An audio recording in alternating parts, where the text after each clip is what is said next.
No ar, mais um episódio do podcast Mineral. Aqui, o assunto é mineração. Olá, eu sou o Disney de Paula e estou de volta com mais um episódio do podcast Mineral, ao lado da minha colega Rafaela Padilha. Oi, Disney, é um prazer estar aqui todas as vezes, ainda mais neste momento. Hoje nós completamos um ano de podcast Mineral. Olha que maravilha. Olha só. Assim, com todas as dificuldades que isso nos causa, porque assim é um programa ideológico, né, Disney? A gente conta com os nossos próprios recursos, com poucos patrocinadores, mas a gente não para de levar as boas práticas do minério, independente de qualquer coisa. A gente carrega essa bandeira com muito orgulho. Muito orgulho. E assim, o meu a gente é ativista. Ativistas. Eu vi essa palavra em algum lugar. E mais do que isso, esse é o nosso primeiro programa também, após a Expo Minério, né? Que foi a exposição que vai marcar o setor mineral no estado de Mato Grosso. A mineração de Mato Grosso se divide em antes e depois da Expo Minério. Expo Minério. Isso aí. E a gente agradece aos nossos apoiadores, a FECOMIN, Federação das Cooperativas de Mineração do Estado de Mato Grosso, a Camisbra, Centro de Apoio da Mineração Sustentável, e também o Instituto Somos do Minério, apoiadores do nosso podcast. E nesse podcast que comemora um ano, quem a gente tem como convidado, Rafaela Padilha? Então, hoje teremos a participação de Yuri de Moraes, superintendente de Regulação Econômica e Governança Regulatória da Agência Nacional de Mineração. Que responsabilidade, né? A agência que é tão importante para a mineração e que ao mesmo tempo é tão criticada por todos os atores aí da mineração. Seja bem-vindo, Yuri. Bem-vindo, Yuri. Muito obrigado, uma satisfação enorme estar aqui. Recebi o convite já há algum tempo, né? Mas aí, graças ao Expo Minério, tive a oportunidade de conhecer Cuiabá, vim aqui a primeira vez, conhecendo aqui Mato Grosso, e é uma satisfação enorme estar aqui hoje. Yuri é locutor também, não? Eu dou uma voz de tenor, né? Tem uma voz de locutor. Antes da gente começar, eu queria fazer uma pergunta. Qual que é a sensação de estar dentro de um caldeirão? É a primeira vez que você vem a Cuiabá? Sim. Nesse período de calor excessivo? 42 graus com sensação de 45. A sensação é de estar no caldeirão mesmo. Foi bem interessante. A cidade é realmente calorosa. Calorosa em todos os sentidos. Yuri, eu gostaria de começar o nosso bate-papo perguntando a importância que a mineração tem para a nossa vida e qual é o trabalho que a ANM desenvolve para a evolução da mineração no Brasil. A mineração é um setor essencial, né, para a economia brasileira. Se você verificar os últimos 20 anos, né, a balança comercial brasileira teve uma mudança drástica. O que era o percentual de indústria mudou para o agro e para a mineração. Então, hoje, a mineração tem se expandido cada vez mais. Hoje é responsável por 20% da balança comercial brasileira. E é um setor robusto, um setor forte, que merece ter uma agência reguladora forte, né, que faça frente aos desafios desse setor. E ainda mais agora, nesse momento de transição energética, em que o mundo necessita ainda mais de mineração, né? A mineração já é essencial. A água é mineração, né? A nossa água mineral é mineração. A nossa comida, muito, em parte, vem da mineração também, com os fertilizantes agrícolas. E agora toda a parte de transição energética, baterias, painéis solares, tudo isso depende da mineração, de minerais críticos, minerais estratégicos. Então, mais do que nunca, a mineração ganha esse protagonismo aí, não só no Brasil, mas no mundo também. E a ANM está preparada para isso? Como é que foi esse processo de transição de departamento para agência nacional? Foi uma mudança feita em 2017, né, mas a agência foi implementada no finalzinho de 2018. Então, a agência é bem recente, né, a última das agências reguladoras federais. E ela vem com esse desafio de regular esse setor tão complexo, né, e que envolve tantas substâncias distintas. É uma transformação que ainda está em curso, né, porque apesar do DNPM, antigo DNPM, que existe desde a era Vargas, da década de 30, né, apesar dessa transformação em agência reguladora, não foi feito ainda um concurso específico para todas as áreas da casa. Então, a gente tem um desafio muito grande ainda de se estruturar como as demais agências reguladoras, outras 10 agências reguladoras federais estão estruturadas, né? Então, o desafio é um passo a passo aí, a gente já evoluiu em diversos sentidos, né? Por exemplo, a parte de governança regulatória, a parte de agenda, de análise de impacto, de participação social, uma verdadeira transformação do modus operandi de se elaborar normas, por exemplo. mas a gente ainda tem muito que caminhar, sobretudo na parte de fiscalização e de revisão de todo o arcabouço normativo, né? A ideia é que a gente, num futuro bem breve, a gente consiga revisitar todas as normas da mineração e atualizá-las para o século XXI e para uma transição também tecnológica, né? Uma ANM 4.0 com sistemas eletrônicos que consigam dar mais agilidade e mais eficiência à atuação estatal. Recentemente, a agência esteve em greve. Voltou agora. Como é que está essa questão de conversação com o governo para essa reestruturação da agência? Exatamente, um pleito importantíssimo, né? A greve durou ali entre maio e outubro. Foram diversas tratativas com o governo federal para equiparação, né? Para que os servidores da ANM tivessem equiparação com os servidores das demais agências reguladoras. Por conta também dessa transformação, e não houve a equiparação. Então, a ANM era a única agência que recebia abaixo das agências reguladoras federais, e não era pouca coisa, né? Cerca de 30% a 40%. Então, foram feitas uma série de rodadas de diálogo com o governo, que resultou num acordo, né, recentemente assinado, em que o governo irá fazer essa equiparação em 3 anos. Né? Então, a partir do ano que vem, os servidores da casa já terão um upgrade, aí, uma melhoria na remuneratória, e em 3 anos aí a gente vai conseguir estar equiparado. E também, né, a importância de, em breve, né, novos concursos, que com certeza com esse aumento remuneratório vai ter maior atratividade, né, para os profissionais do setor. Agora, Yuri, a gente também tem uma demanda, já trazendo para a nossa realidade de Mato Grosso, que é quanto à regulamentação da PLG. Algumas discussões estão em andamento já há algum tempo e se busca melhorar essa questão da PLG, que atende à pequena mineração. Como que está essas tratativas hoje dentro da ANM? O projeto de PLG é um projeto muito importante, né? Está na agenda regulatória da ANM. A gente tem hoje um cronograma ali no segundo semestre do ano que vem. A ideia é que a gente consiga editar essa norma. No atual estágio, né, está sendo feita uma análise de impacto regulatório, que é um documento robusto, que a lei exige que seja feito, que traz toda a motivação que está por trás da norma. Né? Então, essa análise de impacto regulatório vai trazer qual que é o problema, as alternativas, impactos, possíveis impactos da norma, vai trazer um documento robusto que todos vão poder estudar e entender o porquê a agência está dando esse passo. Então, logo em seguida, vai ter uma rodada de diálogo com todo o setor, com a minuta de resolução pronta, né, uma rodada de consulta pública, e a partir disso a agência vai trabalhar na parte de análise jurídica e institucional para poder aprovar esse normativo. Pelo cronograma, a previsão é ali para o segundo semestre de 2024. Mas você já tem uma ideia de quais são os principais pontos que deverão ser melhorados? Sim, tem vários pontos já que foram discutidos, mas nessa parte ainda de discussão preliminar, na fase de análise de impacto, ainda pode mudar. Uhum. Então, o ideal é a discussão mesmo, né? E a gente já aqui, tendo essa oportunidade de divulgar o trabalho, já convida a todos a participarem desse momento da consulta pública. Já foram feitas diversas reuniões participativas,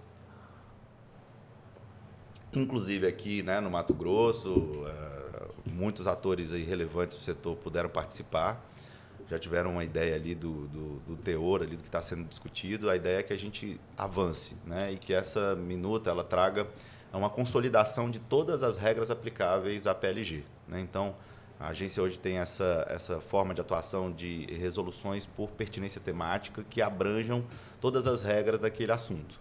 Né? Então, vai ser uma resolução robusta, que vai trazer mais segurança jurídica, que é uma base da atuação da ANM.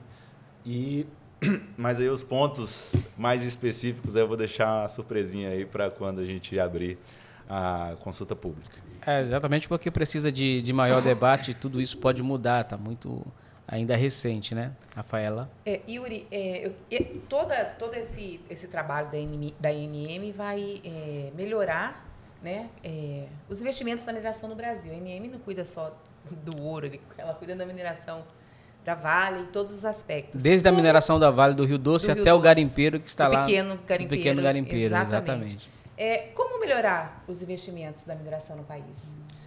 Esse é um assunto muito interessante. Assim. A mineração no Brasil, historicamente, o Brasil atrai cerca de 3% dos investimentos em pesquisa mineral no mundo.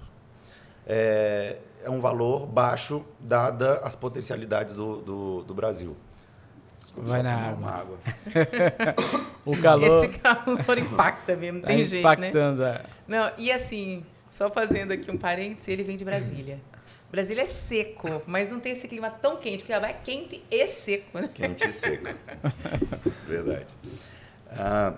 Então, a gente tem esse desafio. O Brasil hoje, nesse cenário que a gente até comentou, de transição energética, tem um potencial enorme para os minerais críticos, minerais estratégicos, e há uma necessidade de ampliar o investimento em pesquisa no país. E a gente tem um case de sucesso que é o Canadá.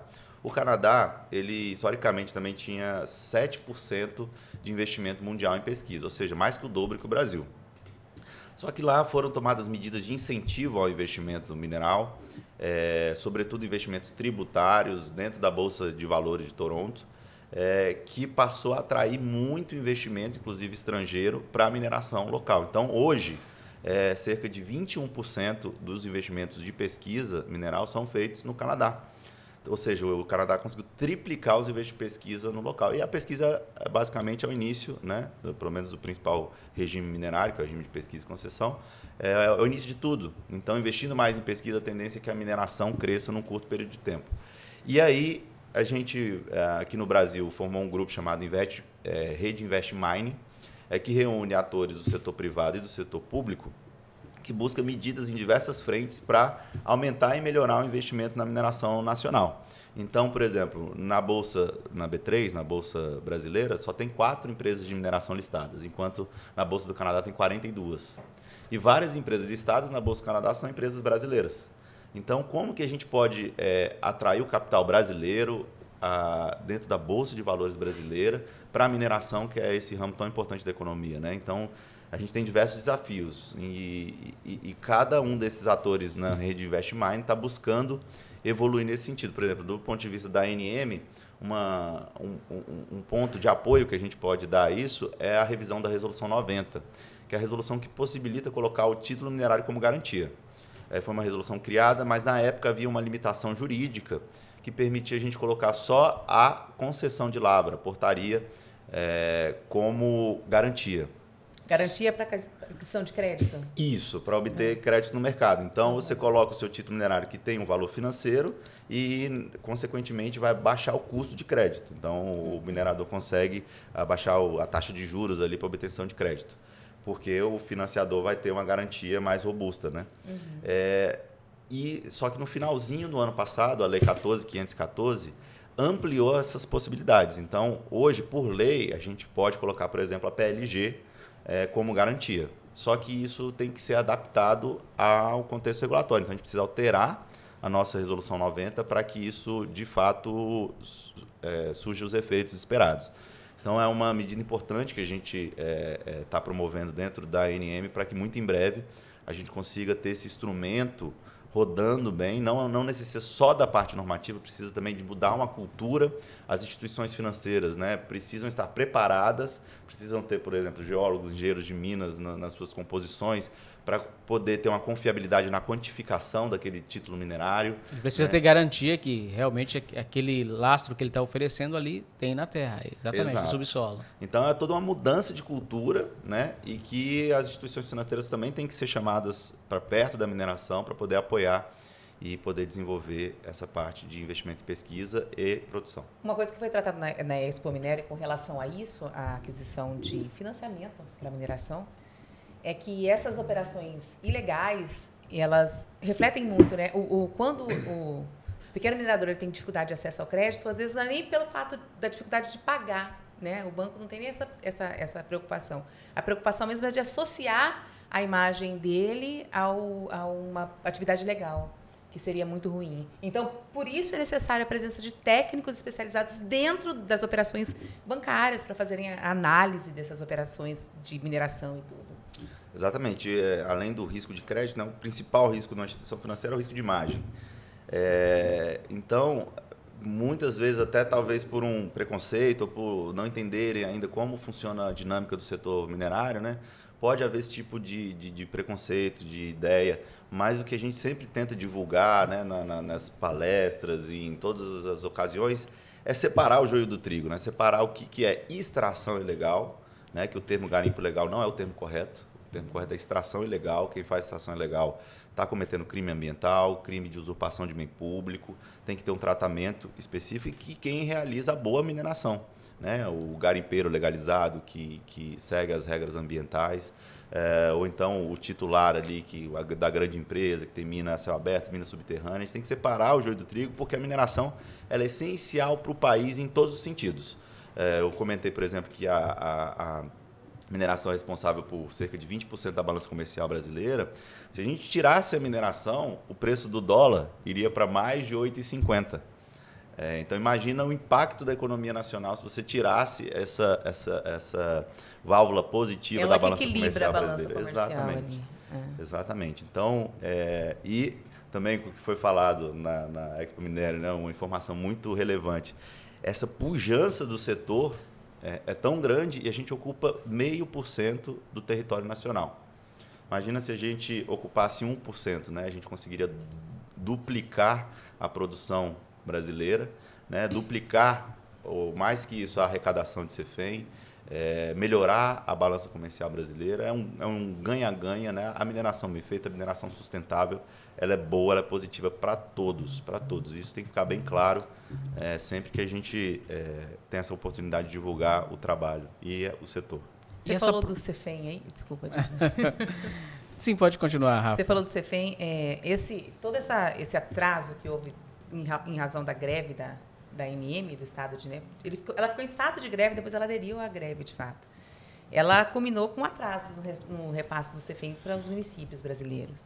Eu queria que você falasse sobre isso, porque assim, o CEFEM é uma contrapartida, né, do royalties da mineração para os impactos causados pela mineração dos municípios. E esse atraso no repasse causou um monte de danos sociais. Assim, a gente pode falar para os municípios mato-grossenses.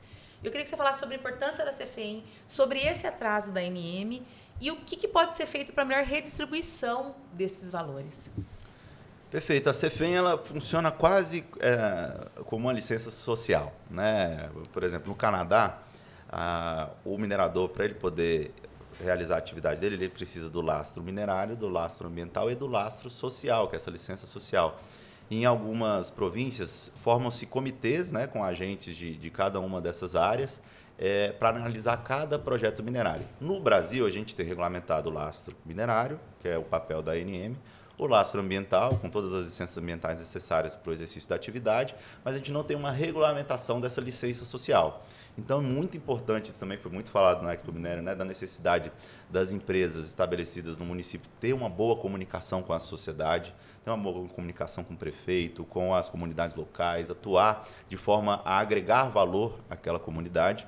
E a CEFEM é um meio institucionalizado para que aquela localidade ela receba, do ponto de vista orçamentário, uma contribuição àquela atividade que, às vezes, traz chacoalha ali, digamos assim, um município, um pequeno município, quando tem uma mineração próxima, vem muita gente de fora, traz uma movimentação, mais demanda por saúde, mais demanda por educação.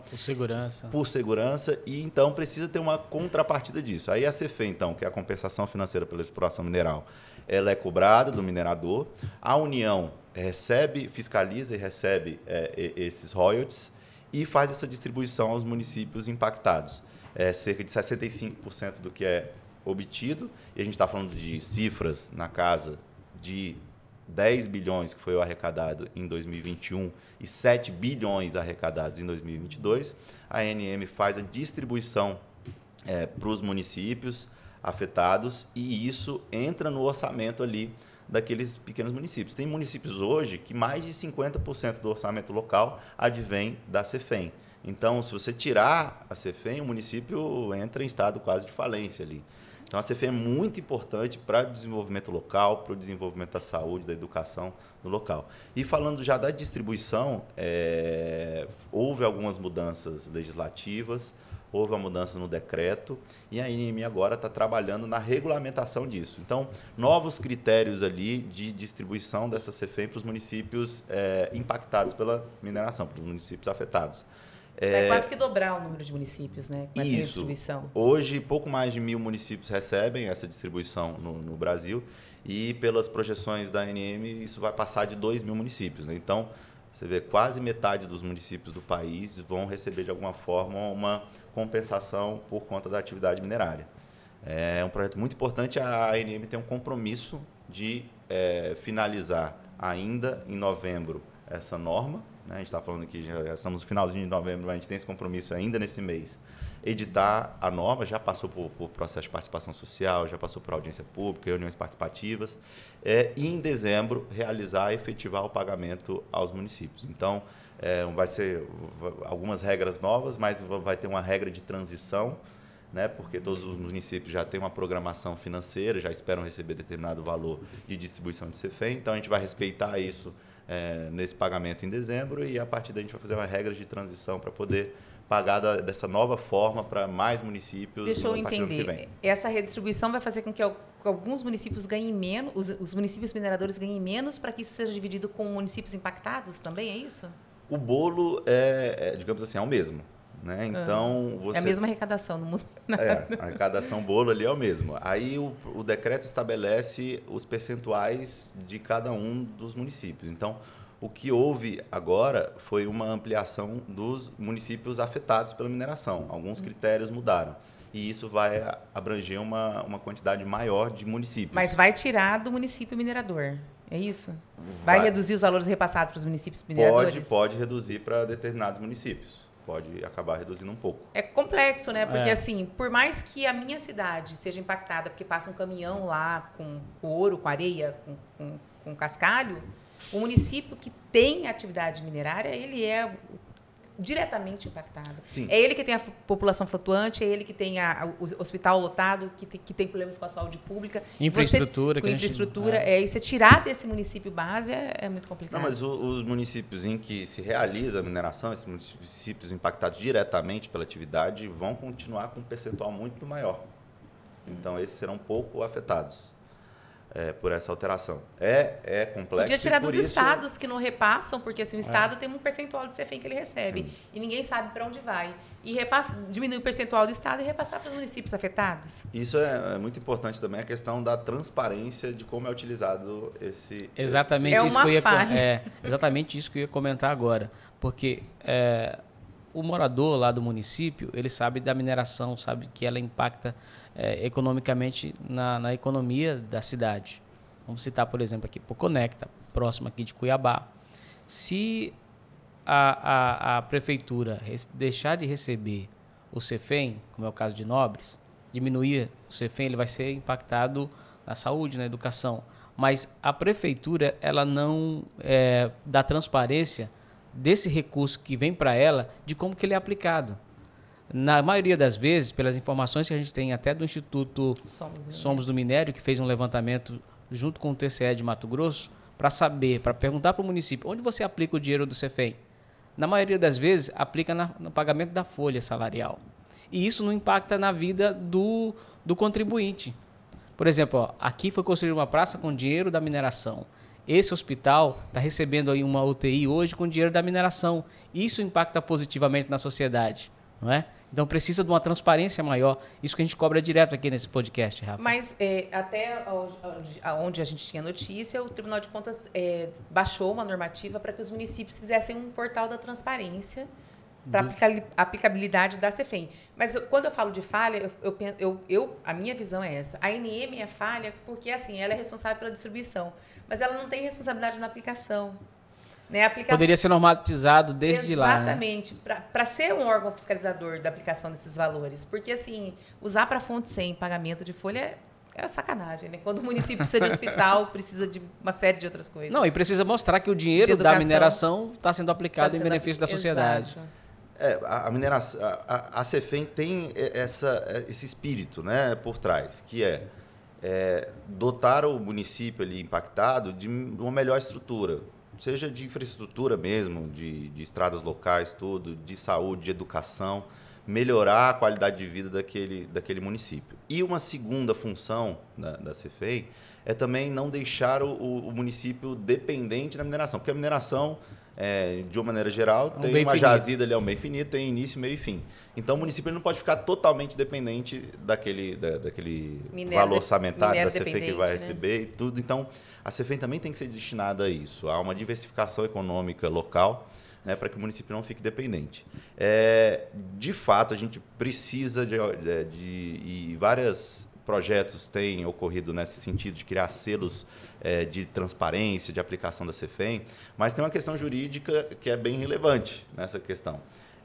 Como o município é um ente político que tem autonomia, né, a Agência Nacional de Mineração não teria competência para simplesmente determinar que o município fizesse a aplicação XYZ. Então, tem algumas restrições jurídicas. O que a gente pode fazer, que a gente está buscando, junto com o Ministério de Minas e Energia, é criar esses programas de incentivo e divulgação das boas práticas.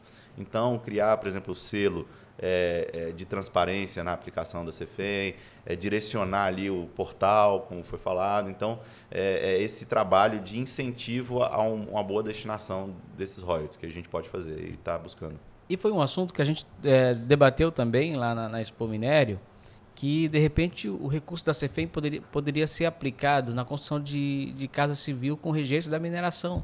Olha só, seria uma alternativa muito legal, né? E assim, a gente viu isso com o Gilbert, que já veio aqui. No podcast. Que fez um sucesso tremendo depois do fez um sucesso e replicou esse sucesso na Expo Minério. Foi convidado aí para participar da FENINGE.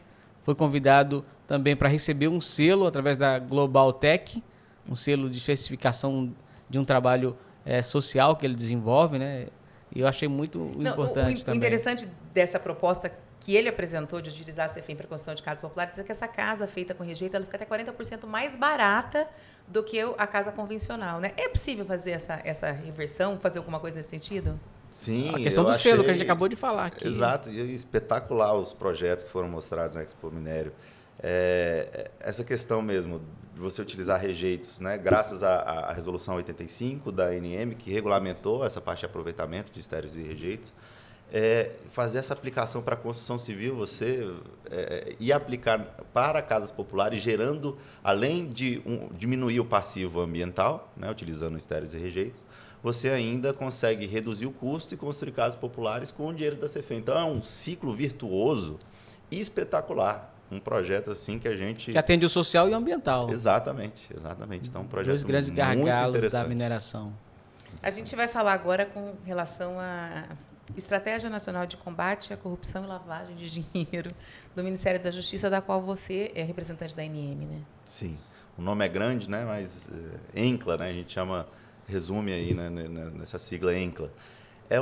Resumindo, é uma rede de articulação que é coordenada pelo Ministério da Justiça e reúne uma série de atores relevantes aí, como Polícia Federal, Polícia Rodoviária Federal, Receita Federal, Banco Central, ANM. E todo ano são definidas uma série de ações, né, para poder melhorar, tanto do ponto de vista normativo quanto de fiscalização, da questão da lavagem de dinheiro. A agência foi convidada em 2021 para integrar a ENCLA e passou a ser membro definitivo em 2022. E um dos projetos principais era uma regulamentação para o setor minerário de combate à lavagem de dinheiro, né? A lei 9613, salvo engano, que é a lei de lavagem de dinheiro, ela estabelece ali que pedras e metais preciosos têm que ser regulamentados e pelo órgão regulador. Com a criação da ANM, então, a gente passou a ter essa atribuição legal, por mais que não esteja no rol de atribuições da lei de criação da ANM, mas está na lei de lavagem de dinheiro. Então, foi feito um trabalho muito grande em cooperação com o COAF, né? A gente pegou as melhores práticas, o que se construiu de regulamentação de combate à lavagem de dinheiro nos outros setores e aplicou ali, tentou adaptar ao máximo a realidade da mineração. E resultou na Resolução 129, né, uma resolução muito importante que traz ali regras de governança, né, para o produtor, para o minerador, que ele tem que conhecer o cliente dele, e qualquer operação suspeita tem que ser comunicado de imediato ao COAF, por meio do CIS-COAF. E a agência vai fazer essa articulação, né, com o COAF para poder fazer a investigação de lavagem de dinheiro. A norma muito importante, né? O nosso desafio agora é conseguir implementá-la da melhor forma possível. mas que vai trazer mais uma luz, né, e uma moralidade ali maior ainda para o setor, sobretudo quando envolve PLG, né, a permissão de lavra garimpeira. E para implementar essa norma, a questão da rastreabilidade é fundamental. Como é que vocês estão trabalhando isso? A rastreabilidade ela vem sendo muito discutida em diversos fóruns, sobretudo diante da crise Yanomami, né, que despertou para todo o Brasil, né, esse problema. Com o julgamento que teve de ações diretas de constitucionalidade pelo Supremo, né, o ministro relator, o ministro Gilmar Mendes, ele declarou inconstitucional a presunção de boa-fé, né, e a partir daí também chamou vários órgãos para se movimentarem para poder regulamentar melhor esse assunto. Então, esse foi o tema também da ENCLA nesse ano de 2023, né? Esses vários órgãos importantes que atuam na cadeia, né, se reuniram e estabeleceram uma série de recomendações que tem que ser feito por cada órgão para a gente poder ter uma governança e um braço fiscalizatório melhor e mais eficiente do Estado. Então, por exemplo, temos a Receita Federal Editou a nota fiscal eletrônica, a ANM está estudando a normativa de PLG, né, e critérios ali mais específicos relacionados à transparência e o minerador ele ter ali critérios de reputação avaliados também. Enfim, uma série de medidas estão sendo tomadas em conjunto com esses órgãos. A ANM também tem um projeto muito interessante, né, de centralizar um canal, um sistema que está sendo finalizado, para centralizar todas as denúncias de lavra ilegal. Então, a gente vai ter um sistema único que vai recepcionar essas denúncias e vai dar todo o tratamento do fluxo interno para a gente poder atuar mais firmemente no combate à lavra ilegal. Então, uma série de medidas. Destaco também aí a Resolução 103, né, que estabelece ali que o primeiro adquirente de bem mineral decorrente de PLG ele tem que estar cadastrado no banco de dados da ANM. Então, a ANM vem robustecendo esse banco de dados de primeiro adquirente, vem estabelecendo esses critérios de governança e combate à lavagem de dinheiro, vem se articulando com os outros órgãos por meio da ENCLA e agora também estudando a questão da rastreabilidade. A gente tem uma série de medidas, né, de autorregulação, várias empresas que já estão estabelecendo ali parâmetros, critérios, tanto de certificação de origem quanto rastreabilidade do transporte. E aí a nossa ideia dentro do grupo de trabalho já constituído, a gente incorporar essas boas práticas em normativa da ANM, para que em seguida a gente possa utilizar do instrumento da acreditação, que foi recentemente regulamentado pelo Ministério de Minas e Energia, para poder ter esse braço de apoio fiscalizatório nessa cadeia produtiva do ouro. Então, é um problema complexo, tem que haver muito diálogo e tem que ter um apoio conjunto aí entre o poder público e a iniciativa privada para que a gente crie esses parâmetros, certifique empresas a verificar a conformidade em todas as etapas da cadeia e consiga aí dar mais segurança jurídica, que é um dos principais pilares da regulação, né? A gente precisa dar segurança jurídica para o setor, sobretudo o setor de produção de ouro e de PLG. Só para a gente entender, essa questão da rastreabilidade, ela partiu do setor, né? Assim, com todas essas crises, todos esses problemas, com a pressão internacional e reputacional em cima do setor, ela começou a investir né, na questão de aplicativos e desenvolver projetos de rastreabilidade. Mas não existe nenhuma norma federal que imponha isso, que torne isso obrigatório ainda. Exatamente.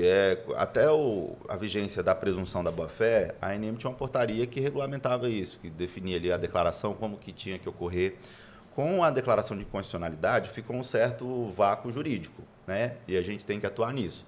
Temos projetos de lei em trâmite no Congresso Nacional que tratam do assunto, mas a ANM também tem essa competência regulamentar, né, e de cuidar de toda a cadeia. Então, a gente também vem articulando com o Congresso, sempre se posicionando em relação ao teor desses projetos de lei, vem acompanhando medidas importantes que outros órgãos públicos vêm fazendo. Por exemplo, eu queria sempre destacar, né, algo que pouca gente conhece, que é o documento de transporte eletrônico. Esse é um projeto que vem sendo tocado pela Infra-SA, que é uma empresa pública, e é um projeto que vai fazer a rastreabilidade, mas não só do minério, de todos os produtos da cadeia nacional. Então, é um projeto que já está em fase avançada, vai reunir todos os documentos de transporte em um só, tudo vai ser eletrônico. E aí, a partir disso, você vai conseguir fazer toda uma rastreabilidade da origem ao destino de todos os bens produzidos no país. Fazendo o link com a arrecadação tributária, fazendo o link com as administrações dos estados, dos municípios. Projeto gigantesco que está em fase avançada, deve ainda no primeiro semestre do ano que vem ser aplicado, ter a primeira fase obrigatória para o transporte rodoviário de cargas, até o final do ano que vem ser aplicado ao transporte ferroviário de cargas e a partir do ano seguinte, 2025, nos demais modais, aéreo e aquaviário. Esse projeto vai dar uma base de dados enorme, a ANM está articulando para poder ser um dos agentes fiscalizadores, a gente vai ter acesso a esse banco de dados de rastreabilidade. Então, é um projeto que é pouco falado, mas que a agência está acompanhando porque vai trazer ganhos enormes a essa questão da rastreabilidade, sobretudo de pedras e metais preciosos. Mas a gente volta lá no começo da nossa conversa. E aí, a ANM tem efetivo para fazer esse trabalho de fiscalização? Ela consegue, com a estrutura que ela tem hoje, acompanhar essa questão da fiscalização da rastreabilidade, do transporte? A agência hoje conta com pouco mais de 120 servidores na fiscalização. É um quantitativo muito baixo, dado, primeiro, a quantidade de substâncias minerais, a gente precisa fiscalizar todos os empreendimentos legais e dar todo o apoio aos órgãos de repressão criminal à prática ilícita, né? Então, num território continental como o brasileiro, então o número de servidores da fiscalização é bastante aquém do que a gente, de fato, necessita. Mas isso não nos impede de agir. A gente tem que agir com o que a gente tem. E há hoje instrumentos jurídicos que nos permitem ter um braço de apoio, inclusive da iniciativa privada, que é justamente a acreditação que eu comentei aqui um pouco antes. Se a agência normatizar os critérios, o que tem que ser observado, por exemplo, para certificar a origem do ouro, o documento de transporte, uma guia de transporte e custódia de ouro, como tem que ser feito, estabelecer todas as etapas da cadeia e o que tem que ser verificado. E habilitar empresas certificadoras, se a gente conseguir fazer isso, a gente vai ter esse braço de apoio da própria iniciativa privada, porque a iniciativa privada quer ter esse selo de qualidade e conformidade. Então, não só quer, precisa, né? Precisa. E a gente, fazendo todo esse trabalho de regulamentação, a gente consegue dar um braço, um apoio muito grande nessa parte de fiscalização. E também, além dessa frente da acreditação, destacar também todos os acordos de cooperação técnica que a gente vem fazendo com os municípios, com os estados, né? Que também ampliam essa possibilidade de atuação conjunta entre órgãos públicos. Que é o caso de Mato Grosso, né? Mato Grosso, exatamente. Mato Grosso hoje, a gente vem estudando ali formas de como o Estado pode dar um braço de apoio, e aí é importante, trazendo já até alguns dados de produção mineral do Estado, né? Mato Grosso teve uma expansão gigantesca, foram se for comparar 2010, a produção mineral de Mato Grosso era de 500 milhões ano, e para o ano passado esse número aumentou para 6,8 bilhões de produção mineral. Olha só. A gente está falando de um crescimento de 13 vezes da produção do Estado em pouco mais de 10 anos. Nenhum Estado da Federação cresceu tanto. Eu desconheço de um Estado que tenha crescido tanto assim de produção mineral tão rápido. Então, a gente... em contrapartida, em 2010, a agência aqui, a gerência regional do Estado, tinha mais de 45 servidores em 2010. Então, a produção cresceu 13 vezes e o número de servidores da ANM aqui no Estado diminuiu pela metade. Hoje a gente tem 22 servidores aqui atuando. Então, é uma situação complicada, porque a agência também tem todo o papel de atuar na outorga, né? Analisando os pedidos e tudo. A gente tem apenas 3 servidores aqui hoje na gerência regional do Mato Grosso, atuando na parte de outorga. E alguns próximos de aposentar, inclusive. Alguns próximos de aposentar. Então, é um desafio enorme. Isso trava o desenvolvimento da mineração no Estado. Trava o desenvolvimento, acaba tendo uma demora maior de análise processual, acaba tendo uma dificuldade do servidor conseguir fazer fiscalização a campo, ainda mais num estado tão grande como Mato Grosso. Até 2020, a agência sequer tinha algum instrumento de fiscalização remota. Então, todas as visitas tinham que ser feitas em loco. O fiscal tinha que pegar aqui o carro ou uma balsa e ir até o local para poder fazer uma fiscalização em loco. Hoje, não. Hoje, a agência vem buscando sempre assim, a ANM 4.0, buscar implementar novos sistemas eletrônicos de apoio. E a agência, das decorrências desse acordo de cooperação técnica que a ANM fez com a Polícia Federal foi o acesso à rede Brasil Mais, que é a rede de imagens de satélites, né, um software desenvolvido pela Polícia Federal, e hoje a gente tem acesso a essas imagens de satélite, com uma definição assim, incrível, e a gente consegue fazer fiscalização remota. Então, é um instrumento importantíssimo que a agência adquiriu nos últimos anos. Então, a gente precisa, né, apesar das dificuldades, caminhar, evoluir, tendo esse apoio do suporte de sistema eletrônico, a ANM 4.0, tendo esses braços, né, de apoio com o poder público local, com instrumentos jurídicos como acreditação, para que a gente consiga fazer uma atuação mais eficiente, mas sem dúvida, a gente precisa de mais servidores. Né? A gente não falou do total aqui. O governo do estado está disponibilizando 22 servidores para atuar aqui na agência, na ANM local, para ajudar nessa construção de Poderia outorga. disponibilizar um pouco mais, porque agora tem dinheiro da TRFM. Que ninguém sabe para onde vai até o momento, né? Deve ser usado para isso. Agora é fazer essa modelagem jurídica para que não tenha nenhum tipo de dúvida e, na medida do possível, que a gente conseguir fazer essa junção, esse apoio, né? Uma das funções, e isso é interessante, uma das decorrências da transformação de DNPM em agência reguladora é que, por lei, as agências reguladoras, né, a Lei Geral das Agências Reguladoras, estabelece essa necessidade de articulação institucional forte, está prevista em várias partes da lei. Então, a gente tem que desenvolver esses instrumentos e esse apoio com o poder público local, com os municípios. A gente tem que estar sempre próximo a eles para poder fazer uma atuação conjunta e mais efetiva nessa área. E existe um outro desafio grande com relação ao crescimento da demanda da mineração no Brasil, que é a questão de estudo, da falta de estudos e pesquisas com relação ao potencial mineral, né? O Mato Grosso é um exemplo disso. A gente não desconhece o nosso potencial mineral. Exato, a questão do conhecimento geológico. Esse é um ponto importantíssimo que a gente sempre bate na tecla, né? A gente tem hoje a CPRM, que tem esse papel, essa função como ente da União de promover o conhecimento geológico do território nacional, mas que também, infelizmente, sofre ali um pouco de deficiências financeiras e de pessoal para poder conseguir fazer um trabalho robusto de conhecimento geológico. Então, a gente tem que ser, digamos assim, novamente criativos, né? Como que a gente pode avançar nesse aspecto? E também na Expo Minério foram apresentados alguns cases, né, de apoio municipal para a contratação e aproximação da academia, né, para poder fazer um conhecimento geológico local, ali, municipal, mais aprofundado, como um caso piloto que pode ser ampliado. Então, a gente tem muito esse desafio. Né? Hoje, a escala de conhecimento geológico brasileira é bem baixa. De 1 para 1 milhão, né? De 1 para 1 milhão. Se a gente comparar com países, por exemplo, a Alemanha, salvo engano, é 1 para 5 mil o conhecimento. Então, assim, é muito baixo, muito aquém da necessidade. Isso acaba por dificultar um pouco o investimento na pesquisa brasileira. Né? Então, mas o subsolo pertence à União. Sim. E a União, em tese, teria que ter conhecimento do que existe no subsolo brasileiro. Seria um papel da ANM. Não. Não? O que você falou é exatamente isso. É como se você tivesse um cofre dentro da sua casa, mas você não sabe o que tem dentro. É mais ou menos isso que é o conhecimento, a falta do conhecimento geológico gera. Mas a ANM não tem esse papel de fazer esse mapeamento do conhecimento geológico. Esse é o papel da CPRM.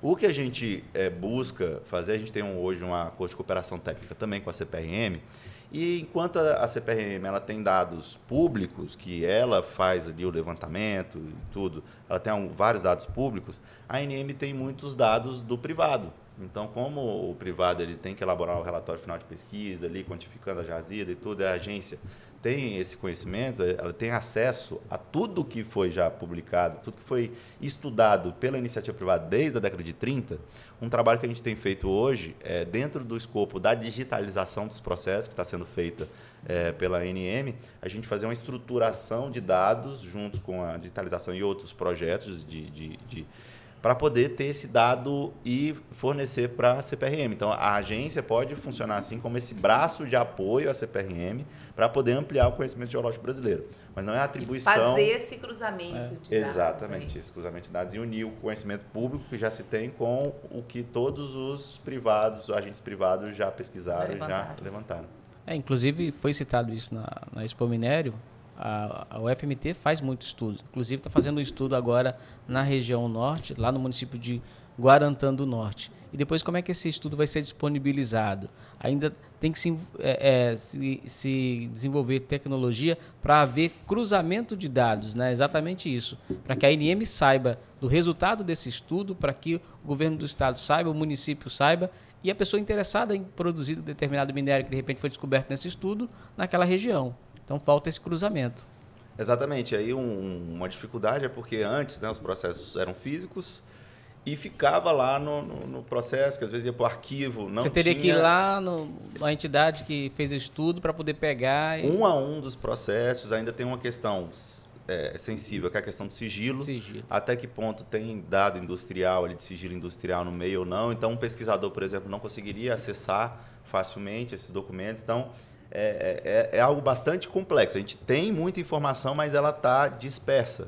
Então, o nosso desafio como agência reguladora é, dentro desse trabalho de digitalização, pegar todo esse dado, estruturar, separar o que é dado de sigilo industrial ou não, para verificar o que pode ser de fato divulgado, e a partir daí ter essa colaboração com a CPRM. Agora, uma coisa que me intriga bastante é esse crescimento que a mineração tem, a importância que ela tem para a economia do Brasil, e não se tem um trabalho de comunicação efetivo para mostrar para a sociedade a importância que a mineração tem. A gente fala hoje muito para o setor, fala para dentro. Agora a sociedade precisa saber qual que é a importância social e econômica que essa atividade tem para o país. Não, eu queria só fazer um adendo aqui, assim, a gente está falando de um setor que é muito importante, mas que é criminalizado, né? Assim, as pessoas tratam o pequeno minerador, especialmente o pequeno, como bandido. E muitos desses pequenos mineradores responsabilizam a ANM. A ineficiência, o sorteamento, a demora, né? Tipo, a demora na emissão de licença faz com que leva muita gente para... A burocracia e a demora leva muita gente para a criminalidade, segundo eles. E a ANM passa mais tempo tentando se organizar e se proteger do que dando o apoio. Porque, assim, o apoio depende muito da reestruturação, depende muito do governo, depende de concurso e tal. O que a agência está fazendo para levar na divulgação dessas boas práticas da mineração, para poder levantar esse setor? Propagar isso. Tirar da criminalidade esse setor. Sim, trazendo alguns dados também da apresentação que a gente fez na Expo Minério. Hoje, no estado do Mato Grosso, a gente tem pouco mais de 1.000 PLGs. E tem cerca de 2.000 requerimentos para serem analisados de PLG. Ou seja, tem 1.000 vigentes e 2.000 esperando obter esse título minerário. Só que isso foi um dado que me chamou muita atenção. Só que conversando com os técnicos aqui da gerência regional, foi falado que desses 2.000, apenas 97 processos já estão com licença ambiental. Então, esse atraso que muitas vezes reputam e colocam assim, no colo da ANM nem sempre corresponde, porque a gente pode correr, tem essa limitação do ambiental, a gente só pode emitir o título depois que já tem a licença ambiental. Então, desses 2.000, só 97 estão aptos para serem analisados e 3 servidores, que não analisam só PLG, analisam todos os demais regimes minerários, que tem que fazer essa análise, tem que ser uma análise detida, não pode ser uma análise feita de qualquer forma, né? Então, é importante deixar claro também essa separação. Assim. Mas essa questão da comunicação, eu vou voltar nesse ponto, porque é importante que a agência faça uma comunicação a importância dessa atividade para a economia do país, né? Exato. E a gente vê que quase não existe. Eu entendo que essa parte de comunicação é um grande problema do nosso setor. O setor. E a gente precisa também atuar de mãos dadas, né? O setor público quanto a iniciativa privada, todo mundo jogando para cima, né? Foi muito falado também na Expo Minério como o agro é um benchmarking na questão de comunicação, como foi feito um trabalho grande ali de entendimento para a população, né? De como aquela atividade é importante, né? E a gente precisa fazer esse convencimento também em relação à mineração.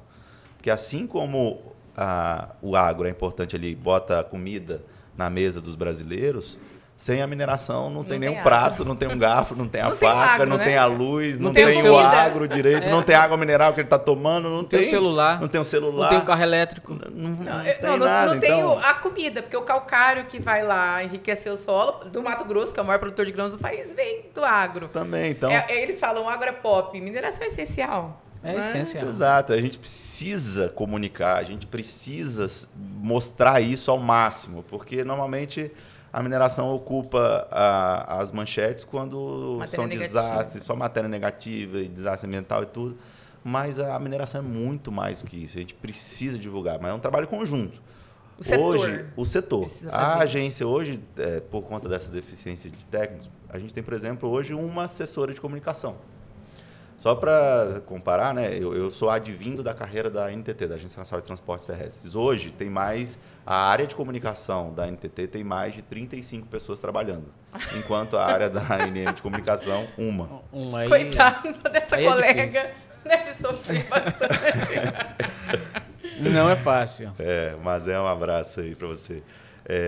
Então, é uma situação muito complicada, mas envolve esse esforço conjunto. Mas, assim, a gente falou da autorregulação na questão da rastreabilidade. A autorregulação também tem que vir do setor com relação à comunicação. Foi isso que o agro fez. O agro não esperou que o poder público regulamentasse a comunicação. Ele se organizou. A gente falou isso, eu falei isso. O setor precisa investir, tirar a mão... Precisa de união, organização e investimento. Investimento, exatamente. Senão não anda. Yuri, foi uma satisfação recebê-lo aqui. A gente já está encaminhando para o nosso encerramento do podcast. Mas eu gostaria de conhecer mais sobre o Yuri. Como que o Yuri chegou lá na ANM, o trabalho que você desenvolve lá. Isso foi interessante. Eu caí na mineração de forma inesperada, né? Eu tenho formação jurídica, né? Sou formado desde 2010, atuei como advogado um tempo. Fui servidor do Tribunal de Justiça do Distrito Federal e Territórios. E logo ali em 2013 virei servidor da NTT. Atuei durante ali 8 anos nessa parte de melhoria regulatória, de regulação, fiz pós-graduação nessa área e gestão de projetos também. E surgiu um processo seletivo para o cargo de gerente de regulação da ANM. E aí eu fiquei pensativo, será que faz sentido? Aí acabei logrando êxito e passei nesse processo seletivo há cerca de 4 anos. Há 4 anos estou na mineração, me apaixonei pelo setor. Hoje eu sou um apaixonado pela mineração. Esses fóruns, esses eventos, eu tento sempre estar presente na medida do possível para poder aprender mais, poder divulgar, poder, na medida do possível, palestrar, poder falar, trazer números do setor. Então, sou um apaixonado e espero continuar aí minha trajetória profissional, né, nesse setor que é tão importante para o país. E a gente só tem a agradecer por esse conhecimento e a sua disponibilidade de falar sobre mineração. Eu lembro que a gente se encontrou na Brasmin, lá no Goiás, fiz o primeiro convite, depois a gente se encontrou na Exposibran, no Pará. Você não, quando eu for a Mato Grosso eu vou lá no podcast e está aqui hoje cumprindo essa promessa, trazendo informações importantes. Porque se eu for lá em Brasília, eu tenho certeza que vai ser difícil falar com você pessoalmente lá por causa da demanda que você tem. E você vindo aqui no nosso estado, tendo a disponibilidade e até atrasou um pouco o dia de voltar para Brasília no sábado para gravar com a gente aqui esse podcast, foi sensacional. A gente só tem a agradecer. Eu que agradeço o convite, Disney. É sempre importante a gente ter essas oportunidades de divulgar o trabalho. Muita coisa a gente faz lá na ANM e fica ali em portas fechadas, mas é importante a gente jogar isso, né, para o setor entendendo que muita coisa está sendo feita. Então, é sempre bom, agradeço demais o convite. E estamos aqui para propagar o trabalho da ANM aqui no nosso podcast também, no site Minera MT, tendo artigo, pode mandar pra gente que a gente publica, né, Rafa? Com certeza. E eu fiquei impressionada. Você tem 4 anos de mineração e tem esse conhecimento absurdo, né? Imagina quando ele tiver o dobro, né? Pois é. Mas a mineração é de fato apaixonante, né? Mineração não tem como. A Rafa entrou no mundo da mineração há 1 ano. Há 1 ano. E o engraçado, Yuri, é que a gente que conhece mineração sabe que se você vai visitar uma área de mineração, uma lavra, você tem que ter todo um preparo, não é chegar lá e entrar, né? Porque tem toda a questão de segurança. E a nossa amiga Rafaela foi visitar uma lavra pela primeira vez em Peixoto de Azevedo e ela foi de salto alto, você acredita nisso? Você não foi de tênis, né? Certeza não. Não, mas assim, o Gilson já deu um jeito. Eu ganhei um chapéu, uma botina da Coca Verde. Agora tá preparado. Agora tá pronto, né, Rafa?